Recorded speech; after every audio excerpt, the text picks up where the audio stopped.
Hello बच्चों, welcome to Rezangla education. My name is Nitesh और आज हम पढ़ेंगे डिग्री ऑफ फ्रीडम और law of equipartition of energy. आज हम दो टॉपिक कवर करने जा रहे हैं। हमने kinetic theory of gases start किया था और आज के लेक्चर में हम पढ़ेंगे डिग्री ऑफ फ्रीडम और law of equipartition of energy. तो चलो हम आज फर्स्ट टॉपिक से स्टार्ट करते हैं, जो है हमारे पास डिग्री ऑफ फ्रीडम। तो हेडिंग डाल लीजिए आप लोग, degree of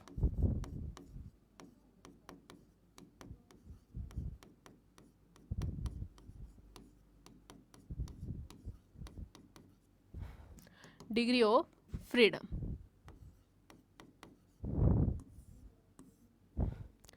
degree of freedom क्या होता है बच्चों? इट इज द डेफिनेशन लिख लो पहले, फिर उसके बाद समझते हैं। It is the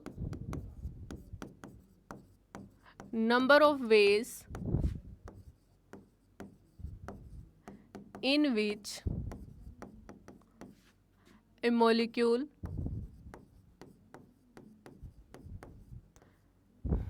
can exhibit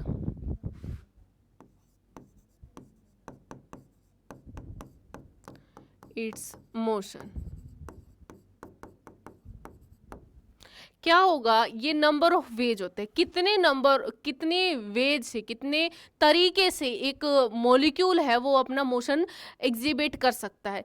एक मॉलिक्यूल कितने तरीके से कहाँ कहाँ जा सकता है, एक मॉलिक्यूल कितने नंबर ऑफ वेज से अपना मोशन एग्जिबिट कर सकता है। जैसे हमने मान लो एक मॉलिक्यूल ले लिया, वो एक्स डायरेक्शन में जा सकता है, वो वाई डायरेक्शन में जा सकता है, वो जेड डायरेक्शन में जा सकता है, वो और भी कुछ हो सकता है, जैसे वो घूम सकता है, मतलब रोटेट कर सकता है, वो वाइब्रेट कर सकता है। इस टाइप से हम डिग्री ऑफ फ्रीडम पढ़ेंगे। डिग्री ऑफ फ्रीडम हम तीन टाइप से डिफाइन करते हैं। फर्स्ट हमारे पास आता है डिग्री ऑफ फ्रीडम को मैं DOF से लिख दूंगी और इसको हम डिग्री ऑफ फ्रीडम को F से भी डिनोट करते हैं। तो डिग्री ऑफ फ्रीडम को हम तीन टाइप से डिफाइन करेंगे। फर्स्ट हमारे पास आएगा ट्रांसलेशनल डिग्री ऑफ फ्रीडम,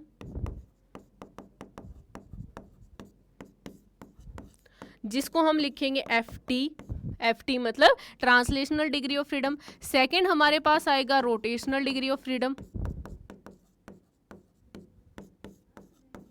इसको हम लिख देंगे डिग्री ऑफ फ्रीडम, इसको हम लिख देंगे FR। रोटेशनल के लिए मैंने लिख दिया इसके ऊपर FR।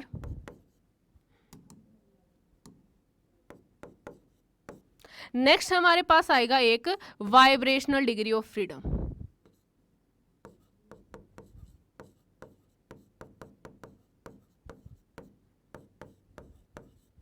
Vibrational degree of freedom को हम लिखेंगे FV से। ठीक है, हमारे पास तीन टाइप के डिग्री ऑफ फ्रीडम आएंगे, translational degree of freedom, rotational degree of freedom and vibrational degree of freedom. जो वाइब्रेशनल डिग्री ऑफ फ्रीडम है ये सिर्फ और सिर्फ हाई टेम्परेचर पे ही होती है। जो वाइब्रेशनल डिग्री ऑफ फ्रीडम है ये हमेशा हाई टेम्परेचर पे रहेंगी, लो टेम्परेचर पे हम वाइब्रेशन की बात नहीं करते। जो भी गैस के मॉलिक्यूल है, जब हम फ्लेम को हाई करेंगे, उनको हाई टेम्परेचर देंगे, तब वो वाइब्रेट करने लगते हैं। अदरवाइज हम जिसकी बात करेंगे और हमें हाई टेम्परेचर पे बात नहीं करनी, हम नॉर्मल टेम्परेचर पे बात करेंगे। और हमें यहाँ पे क्या पढ़ना पड़ेगा? बस ट्रांसलेशनल डिग्री ऑफ फ्रीडम और rotational degree of freedom. Vibrational degree of freedom की हम यहाँ पे बात नहीं करेंगे। तो चलो पहले पढ़ते हैं ट्रांसलेशनल डिग्री ऑफ फ्रीडम, मतलब हमारे पास कितनी होंगी ट्रांसलेशनल और रोटेशनल, मतलब टोटल डिग्री ऑफ फ्रीडम जो भी हम बात करेंगे। तो फर्स्ट ऑफ ऑल हमारे पास आती है मोनो एटॉमिक गैसेस। फर्स्ट हमारे पास आती है mono atomic gases.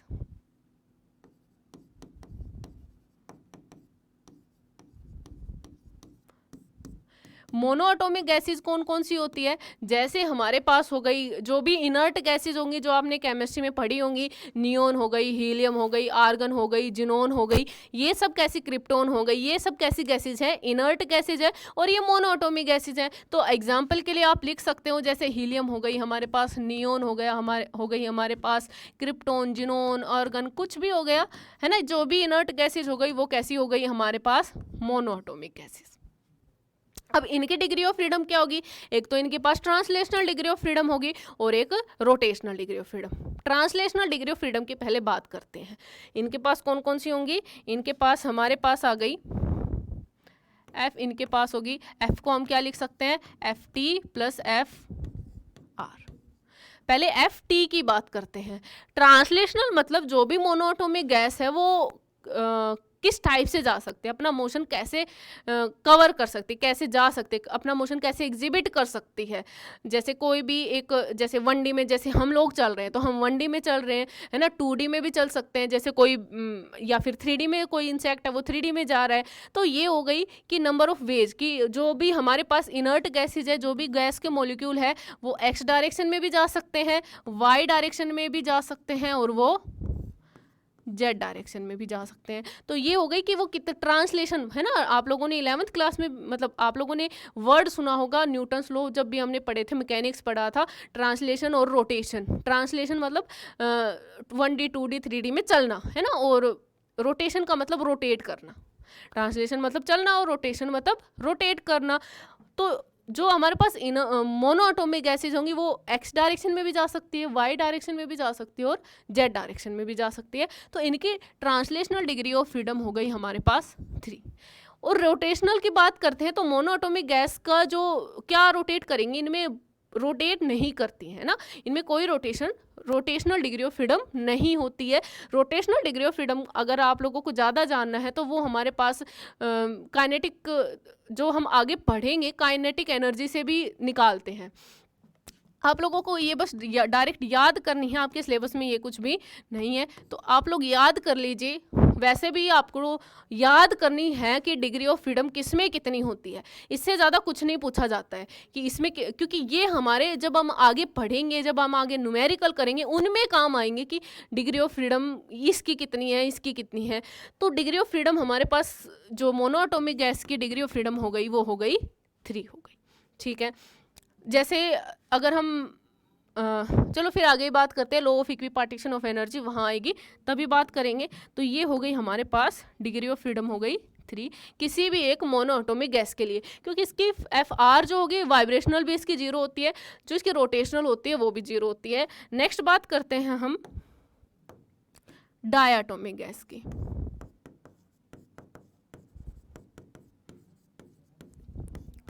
Diatomic gas की बात करें तो हमारे पास एग्जांपल हो गए जैसे O2 हो गया, N2 हो गया। ये कैसे गैसेज हो गई हमारे पास, कैसी गैसेज हो गई, डायटोमिक गैसेज हो गई। इनकी पास डिग्री ऑफ फ्रीडम कैसी होगी, जैसे अगर इनका स्ट्रक्चर बनाए तो O2 का ऐसा ही बनता होगा, है ना, N2 का भी कुछ ऐसा ही बनता होगा। तो ये हो गई डायटोमिक गैसेज, इनका डिग्री ऑफ फ्रीडम होगा सेम वैसे ही निकालेंगे। हमारे पास जो डिग्री ऑफ फ्रीडम होगा वो FT plus FR। Translational degree of freedom same इनमें भी कितना होगा, 3 होगा, और रोटेशनल डिग्री ऑफ फ्रीडम इसमें कितना होगा, 2 होगा। तो इसका डिग्री ऑफ फ्रीडम आ गया हमारे पास 5। रोटेशनल डिग्री ऑफ फ्रीडम कैसे निकालेंगे, ट्रांसलेशनल डिग्री ऑफ फ्रीडम कैसे निकाला, जो भी डायटोमिक गैस है वो किसी भी डायरेक्शन में जा सकती है। रोटेशनल कैसे निकाला कि डायटोमिक गैस ऐसे रोटेट कर सकती है और ऐसे भी रोटेट कर सकती है। तो ये आ गया हमारे पास, जैसे डायटोमिक गैस है तो ये ऐसे रोटेट कर सकती है, और कैसे रोटेट कर सकती है, ये ऐसे भी रोटेट कर सकती है। तो ये आ गया हमारे पास degree of freedom of a diatomic gas. FT कितना होगा, 3 होगा, और FR कितना होगा, 2 होगा। चलो अब नेक्स्ट बात करते हैं। नेक्स्ट हमारे पास आती है try atomic gas. Try atomic gas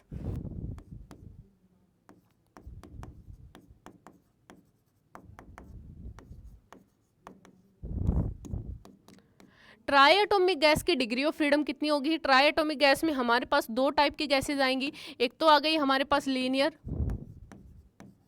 linear gas आ गई। लीनियर गैस जैसे हमारे पास हो गई CO2 हो गई, है ना। CO2 हमारे पास कैसे बनती है, ऐसे बनता है CO2 का बॉन्ड कुछ, है ना, सॉरी, CO2 का गैस कैसे बनता है, CO2 हमारे पास ऐसे बनता है, ये हो गई हमारे पास। तो लीनियर गैसेज का डिग्री ऑफ फ्रीडम सेम वैसा ही होगा जैसा हमारे पास डायटोमिक का हुआ था। इसमें हमारे पास कितना होगा, एक तो FT होगा और एक FR होगा।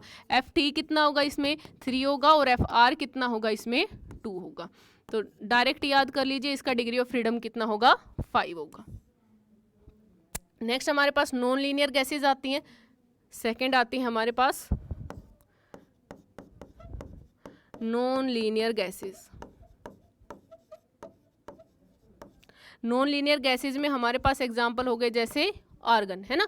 आर्गन में एक एटम यहाँ होता है, एक एटम इधर और एक एटम इधर। तो इसमें डिग्री ऑफ फ्रीडम हम कैसे निकाल सकते हैं? इसका डिग्री ऑफ फ्रीडम हमारे पास हो गया, जैसे एक एटम यहाँ हो गया और एक एटम O3 ऐसे बनता है ना। तो यहाँ पे हमारे पास डिग्री ऑफ फ्रीडम कितना हो गया? Ft प्लस F R, ठीक है। Ft कितना हो गया हमारे पास? इसमें Ft 3 होगा और Fr भी 3 होगा, तो इसका डिग्री ऑफ फ्रीडम आ गया हमारे पास 6।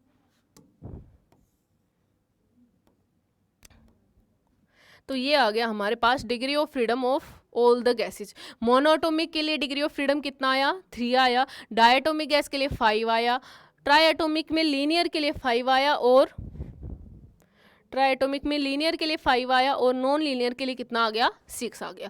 ये चीज़ आपको याद होनी चाहिए कि डिग्री ऑफ फ्रीडम हम कैसे निकालते हैं, कैसे निकालते हैं वो याद होना हो आपको। ये याद जरूर होना चाहिए कि डिग्री ऑफ फ्रीडम होती कितनी है। मोनोएटॉमिक की 3 होगी, डायएटोमिक की 5 होगी, ट्राइएटोमिक में लीनियर की 5 होगी, नॉन लीनियर की 6 होगी। ठीक है, चलो अब हम बात करते हैं law of equipartition of energy. Law of equipartition of energy क्या कहता है? Law of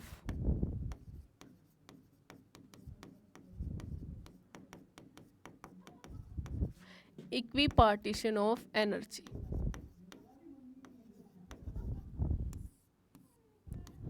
law of equipartition of energy क्या कहता है बच्चों? हमारे पास गैस के, हमने बोला था कि गैस है उसके पास को जो भी पोटेंशियल एनर्जी, पहली बात हमारे पास law of equipartition of energy में हमारे पास एनर्जी होगी, टोटल एनर्जी होगी, और वो टोटल एनर्जी है हमारे पास इंटरनल एनर्जी। ठीक है, पहले ये याद रखो, यहाँ पे law of equipartition of energy में हम बात कर रहे हैं टोटल एनर्जी की, एवरेज एनर्जी की, जो है हमारे पास इंटरनल एनर्जी, और ये किसका सम होती है? Potential energy plus kinetic energy. और हमने बात की थी आइडियल गैस के लिए पोटेंशियल एनर्जी क्या थी? 0 थी। आइडियल गैस के लिए पोटेंशियल एनर्जी 0 थी, तो जो हमारे पास इंटरनल एनर्जी आई वो किसके इक्वल आती है? काइनेटिक एनर्जी के इक्वल आती है। पोटेंशियल एनर्जी होगी वो 0 होगी, और इसको हम क्या कहेंगे? द एवरेज एनर्जी, या फिर द एवरेज काइनेटिक एनर्जी। तो एवरेज काइनेटिक एनर्जी, एनर्जी यहाँ पे किसके इक्वल है? सिर्फ और सिर्फ काइनेटिक एनर्जी के इक्वल है। The average kinetic energy associated with each molecule with each degree of freedom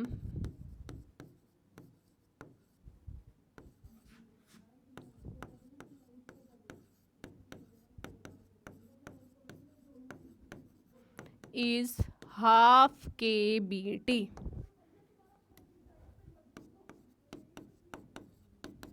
कितनी होगी? एक मॉलिक्यूल की 1 डिग्री ऑफ फ्रीडम के लिए एनर्जी कितनी होगी? Half kBT। एनर्जी कितनी होगी? हाफ kBT एक मॉलिक्यूल के लिए। फॉर 1 मॉलिक्यूल कितनी आएगी? Half kBT।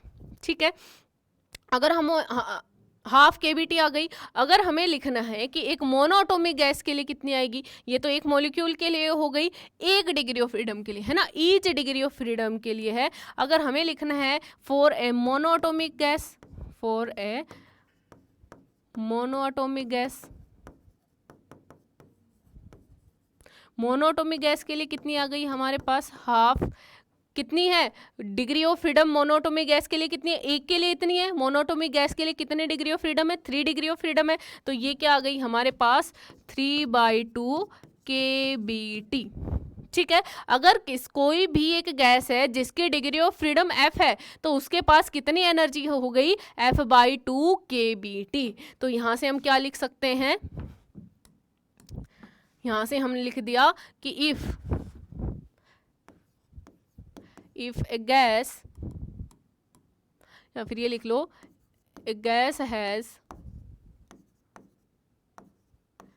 F degree of freedom, F degree of freedom है तो उसके पास कितनी एनर्जी आ गई हमारे पास, उसके पास एनर्जी आ गई F/2 kBt। कितनी आ गई? F/2 kBt। ठीक है, ये आ गई उसके पास एनर्जी F/2 kBt अगर किसी एक गैस का डिग्री ऑफ फ्रीडम F है तो। अब इसको हम लिख सकते हैं कि ये तो किसके लिए, एक मॉलिक्यूल के लिए है ना, ये तो किसके लिए, एक मॉलिक्यूल के लिए। अगर हमें लिखना है for n molecules, for n molecules, n molecules के लिए डिग्री ऑफ फ्रीडम कितनी आ जाएगी, सॉरी n मॉलिक्यूल्स के लिए कितनी आ जाएगी एनर्जी, F/2 n kBt। ये किसके लिए आ गई, n नंबर ऑफ मॉलिक्यूल्स के लिए डिग्री ऑफ फ्रीडम आ गई। ठीक है, ये तो हमने बात कर ली kBt की। अब हमने r के बारे में भी बात कर रखी है, क्योंकि हमारे पास जो r की वैल्यू होती है, जो हमारे पास r होता है वो किसके इक्वल होता है, Na/kb, है ना, ये वैल्यू होती है। तो यहाँ से kb की वैल्यू कितनी आ गई हमारे पास, R/Na। इसमें वैल्यू पुट कर दो तो इसमें वैल्यू आ गई U is equal to, energy किसके इक्वल आ गई, U is equal to F/2 n, kb की वैल्यू पुट करी R/Na इंटू टी, और n/Na किसके इक्वल होता है, नंबर ऑफ मोल्स के इक्वल होता है। तो ये किसके इक्वल आ गया, n/Na इक्वल आ गया स्मॉल n के नंबर ऑफ मोल्स के। तो यहाँ पे हम लिख सकते हैं for n moles, n moles के लिए एनर्जी कितनी आ जाएगी हमारे पास, F/2 nRT। ये आ गई हमारे पास, ये n/Na है ना, ये वाली चीज किसके इक्वल आ गई हमारे पास, n/Na आ गया स्मॉल n के इक्वल। और स्मॉल n हमारे पास क्या है, नंबर ऑफ मोल्स। ये हम पहले भी बात करते आए हैं, कैपिटल n को हमने मॉलिक्यूल्स माना हुआ है और स्मॉल n को हमने मोल्स माना हुआ है। तो अगर हमारे पास दिया हुआ हो, यहाँ पे इसको एक बॉक्स में बंद करके रख देते हैं, क्या दिया हुआ हो, अगर हमारे पास ये दिया हुआ है for n molecules, n molecules के लिए एनर्जी कितनी आ जाएगी, F/2 n kBt। एंड हमें ये दिया हुआ हो for n moles, n moles के लिए एनर्जी कितनी आ जाएगी, F/2 nRT। तो इन सारी चीजों का निचोड़ मैंने इसमें लिख दिया है। मॉलिक्यूल्स के लिए एनर्जी निकालनी है तो वो कितनी आ जाएगी, F/2 nkBt। एंड अगर मोल्स के लिए एनर्जी निकालनी है वो आ जाएगी F/2 nRT। सिंपल, ठीक है। स्टार्टिंग में भी हमने यही सब किया है, एन को मॉलिक्यूल्स स्टार्टिंग से ही हमारे पास ऐसे ही रिलेशन आते गए हैं, Kb आया है तो वहाँ पे मॉलिक्यूल्स आया है, R आया है तो वहाँ पे मोल्स आया है। तो इन चीज़ों को डायरेक्ट यूज करो आप लोग, ठीक है। तो ये आ गया हमारे पास डिग्री ऑफ फ्रीडम। ऐसे ही अगर एग्जाम्पल के लिए हमसे ये पूछा जाए, find degree of freedom of try या फिर डाई एटॉमिक गैस,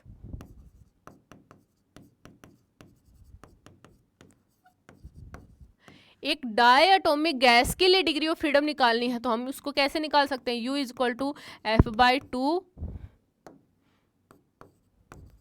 nkBt। कितनी आ जाएगी हमारे पास, F की वैल्यू आ गई डायटोमिक के लिए 5/2 nkBt। अब अगर यहाँ पे ये दिया होता find degree of freedom of two molecules of a diatomic gas, ये दिया हुआ था ऑफ 2 मॉलिक्यूल्स, तो यहाँ पे n की वैल्यू क्या पुट कर देते, 2 पुट कर देते। अगर ये दिया होता find degree of freedom of 2 moles of A gas, लिख देते हैं of 2 molecules of 2 molecules of a diatomic gas।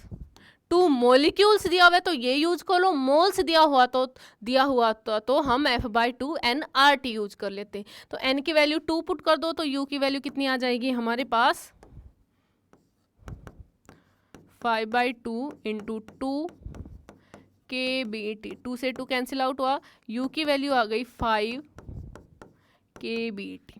ठीक है, तो ऐसे हम डिग्री ऑफ फ्रीडम निकाल सकते हैं, या फिर ऐसे भी पूछ सकता है find translational degree of freedom of a diatomic gas for 5 number of moles, कुछ भी ऐसे पूछ सकता है। तो मोल्स दिए हुए तो आप लोगों को पता है कौन सी इक्वेशन यूज करनी है, और ये भी ट्रांसलेशनल भी आपको याद होनी चाहिए कि किसकी ट्रांसलेशनल डिग्री ऑफ फ्रीडम कितनी होती है। ठीक है, मैंने सभी की लिखवा दी है, ये आप लोगों को अच्छे से याद कर लीजिए। मोनोटोमिक, डायटोमिक और ट्राइटोमिक, ज़्यादा कुछ भी नहीं है, डायरेक्ट याद कीजिए ताकि यहाँ पे हम डायरेक्ट पुट कर सकें। यहाँ पे आप लोगों को ये निकाल के ना देखना पड़े कि डायटोमिक गैस के लिए हमारे पास डिग्री ऑफ फ्रीडम निकालना है हमें, तो उसको देखना पड़े कि वो कैसे, उसका मोशन कितना, कैसे जा रहा है, कैसे मोशन एग्जिबिट कर रहा है। आप लोग डायरेक्ट याद कर लीजिए इसको।